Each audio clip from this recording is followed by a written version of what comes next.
जयपुर शहर के एक पुराने मगर खूबसूरत मोहल्ले में राघव शर्मा अपनी बीवी मीरा शर्मा के साथ रहता था। राघव एक सीधा सादा इंसान था जो हर किसी की बात जल्दी मान लेता था। उसकी सबसे बड़ी कमजोरी यह थी कि वह बिना सोचे समझे फैसले कर लेता था और अक्सर छोटी छोटी बातों में भी इमोशनल हो जाता था। मीरा उसके बिल्कुल उलट थी। वह समझदार, तेज दिमाग और हर सिचुएशन को गहराई से समझने वाली औरत थी। घर के लोग अक्सर कहते थे कि राघव दिल से सोचता है, लेकिन मीरा दिमाग से जीती है। मीरा अपने घर को बहुत अच्छे तरीके से संभालती थी और राघव की हर गलती को प्यार और समझदारी से ठीक करती थी। राघव को जल्दी अमीर बनने का शौक था। वह अक्सर सोशल मीडिया पर या बाजार में ऐसी चीजें ढूंढता रहता जो उसे तत्काल सफलता दे सके। मीरा उसे समझाती थी कि मेहनत के बिना कुछ नहीं मिलता, लेकिन राघव उसकी बात को ज्यादा गंभीर नहीं लेता था। एक दिन राघव ऑफिस से वापस आ रहा था कि रास्ते में एक अनजान आदमी उसे मिला। वह आदमी बहुत स्टाइलिश कपड़ों में था और अपने हाथ में एक छोटा सा चमकता हुआ पत्थर पकड़े हुए था। उसने राघव को रोका और कहा, तुम मुझे बहुत ईमानदार लगते हो। मेरे पास एक विशेष भाग्यशाली पत्थर है जो तुम्हारी किस्मत बदल सकता है। राघव थोड़ा रुक गया। उस आदमी ने आगे कहा, यह पत्थर जिसके पास होता है उसकी जिंदगी में पैसा और सफलता खुद आ जाती है। यह सुनकर राघव का दिमाग घूम गया। उसने बिना ज्यादा सोचे पूछ लिया, इसकी प्राइस क्या है? आदमी ने कहा, बस 10,000 रुपए। राघव ने फौरन अपनी सेविंग्स निकालकर उसे दे दी और स्टोन लेकर घर आ गया। घर पहुंचकर उसने मीरा को उत्साहित होकर वो पत्थर दिखाया और कहा, देखो मीरा, अब हमारी जिंदगी बदलने वाली है। मीरा ने पत्थर को देखा। उसे हल्का सा अंदाजा हो गया कि यह सिर्फ एक सामान्य पत्थर है, लेकिन उसने सीधा कुछ नहीं कहा। वह मुस्कुराई और बोली, अगर यह मैजिक स्टोन है तो कल इसका असर जरूर दिखना चाहिए। राघव बहुत खुश था और उस रात उसने उस स्टोन को अपने सिरहाने रखकर सो गया, सपने देखते हुए कि अब वह अमीर बनने वाला है। लेकिन मीरा के दिमाग में पहले से ही एक नया प्लान चल रहा था जो राघव को असल जिंदगी का सबक सिखाने वाला था। अगली सुबह जयपुर की धूप के साथ राघव शर्मा बहुत जल्दी उठ गया। उसके चेहरे पर अजीब सी खुशी थी, क्योंकि वह पूरी तरह से यकीन कर चुका था कि जो फॉर्च्यून स्टोन उसने कल खरीदा है वह उसकी जिंदगी बदल देगा। उसने उठते ही वह चमकता हुआ पत्थर उठाया और उसे बार बार देखने लगा जैसे उसमें कोई जादू चिपका हो। मीरा शर्मा किचन में चाय बना रही थी, लेकिन उसकी नजर राघव पर थी। वह समझ चुकी थी कि राघव अब सिर्फ उम्मीद नहीं बल्कि एक भ्रम में जी रहा है। उसने रात को ही योजना बना ली थी कि इस स्थिति को कैसे संभालना है। मीरा ने राघव से कैजुअली कहा, आज तुम ऑफिस जा रहे हो ना, तो ये स्टोन साथ ले जाना और देखो क्या होता है। राघव ने फौरन हाँ कर दी। उसे लग रहा था कि आज कुछ बड़ा चमत्कार होने वाला है, लेकिन राघव को बिल्कुल नहीं पता था कि मीरा ने रात को ही उस स्टोन को बदल दिया था। असली भाग्य पत्थर उसने एक साधारण संगमरमर के पत्थर से बदल दिया था, जो बिल्कुल समान आकार और आकार का था। यह उसकी पहली चालाकी थी। राघव खुशी खुशी ऑफिस चला गया। रास्ते में भी वह खुद से बातें कर रहा था, आज देखना, बॉस मुझे प्रमोशन देगा और मेरी लाइफ सेट हो जाएगी। उसे लग रहा था कि स्टोन उसकी किस्मत कंट्रोल कर रहा है। ऑफिस पहुंचकर उसने अपने कुछ सहयोगियों को बताया कि उसके पास एक मैजिक स्टोन है। सब लोग हंसने लगे और उसका मजाक उड़ाया, लेकिन राघव कॉन्फिडेंट था और उसने कहा, तुम सब देखना, आज कुछ स्पेशल होगा। उस दिन ऑफिस में एक महत्वपूर्ण क्लाइंट प्रेजेंटेशन थी। राघव को लीड करना था। पहले वह थोड़ा नर्वस हुआ, लेकिन उसने अपनी जेब में हाथ डाला और मार्बल स्टोन को टच किया। उसे लगा जैसे उसमें कॉन्फिडेंस आ गया हो। प्रेजेंटेशन शुरू हुई, लेकिन धीरे धीरे सब उल्टा होने लगा। राघव ने डेटा गलत समझाया और क्लाइंट को बिल्कुल भी प्रभाव नहीं पड़ा। मीटिंग बुरी तरह से विफल हो गई। बॉस ने उसे सबके सामने डांट दिया और चेतावनी दे दी। राघव का पूरा आत्मविश्वास टूट गया। वह चुपचाप घर वापस आया। उसका चेहरा उतर गया था। घर आकर उसने मीरा से कहा, यह स्टोन तो बिल्कुल काम नहीं कर रहा है। मीरा ने उसे देखा और हल्की सी मुस्कान के साथ बोली, शायद स्टोन नहीं, राघव। इंसान की मेहनत और समझ उसकी किस्मत बदलती है। राघव चुप हो गया, लेकिन उसके दिमाग में पहली बार शक पैदा हुआ कि शायद यह सब सिर्फ एक धोखा था। मीरा ने समझ लिया कि अब अगला कदम जरूरी है, जहां राघव को सीधा नहीं बल्कि स्थितियों के माध्यम से असल सच समझाया जाएगा। राघव शर्मा अभी भी उस घटना से थोड़ा परेशान था।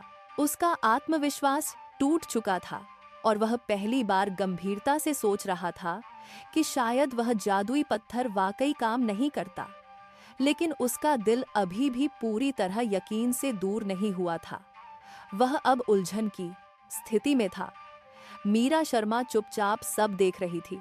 उसने तय कर लिया था कि अब राघव को सीधे समझाना काम नहीं करेगा, बल्कि उसे जिंदगी के जरिए सबक देना पड़ेगा।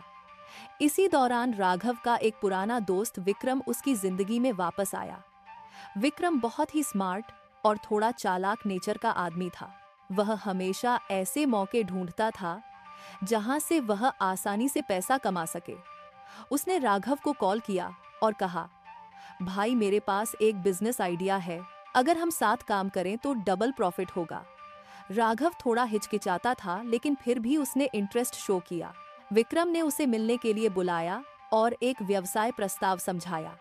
उसने कहा कि एक डील है जिसमें अगर राघव निवेश करे तो जल्दी रिटर्न मिल जाएगा। राघव सीधा इंसान था।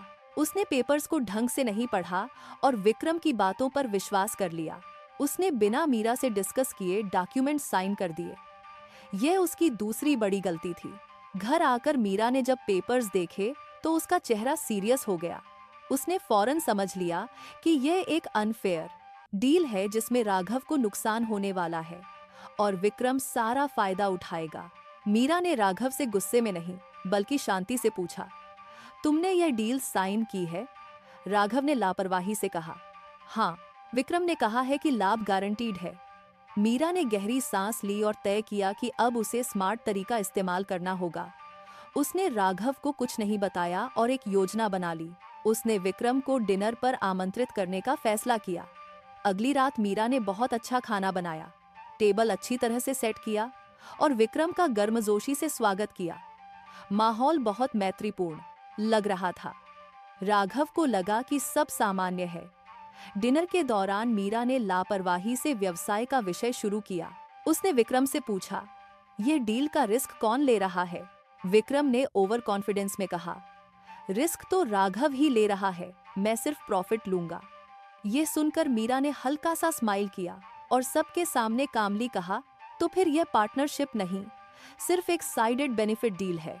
कमरे में सन्नाटा छा गया। राघव को पहली बार साफ समझ आया कि वह फिर से धोखे में फंसने वाला था। उसने फौरन अपना फैसला बदला और डील कैंसिल कर दी। मीरा की समझदारी ने उसे एक और बड़े वित्तीय नुकसान से बचा लिया था। विक्रम के साथ डील रद्द होने के बाद राघव शर्मा थोड़ा रिलैक्स हो गया था, लेकिन उसकी समस्याएं अभी खत्म नहीं हुई थीं। जयपुर के उस मोहल्ले में कुछ पुराने ख्यालात के लोग रहते थे जो मीरा शर्मा को पसंद नहीं करते थे, क्योंकि वह बहुत समझदार और मुखर थी। मोहल्ले के कुछ लोग अक्सर कहते थे, यह मीरा ज्यादा दिमाग चलाती है, औरत को इतना स्मार्ट नहीं होना चाहिए। मीरा इन बातों को इग्नोर करती थी, लेकिन अंदर ही अंदर वो समझती थी कि लोग उसकी सफलता से इनसिक्योर हैं। एक दिन अचानक एक नया मसला खड़ा हो गया। मोहल्ले की कमेटी ने राघव पर इल्जाम लगाया कि उसकी जमीन असल में उनकी है। उन्होंने पुराने दस्तावेज दिखाकर कहा कि प्रॉपर्टी विवाद है और केस कोर्ट तक चला गया। राघव बहुत परेशान हो गया। वो सीधा इंसान था, उसे लीगल मामलों की ज्यादा समझ नहीं थी। उसने टेंशन में मीरा से कहा, अब क्या होगा? मुझे लगता है हम यह केस हार जाएंगे।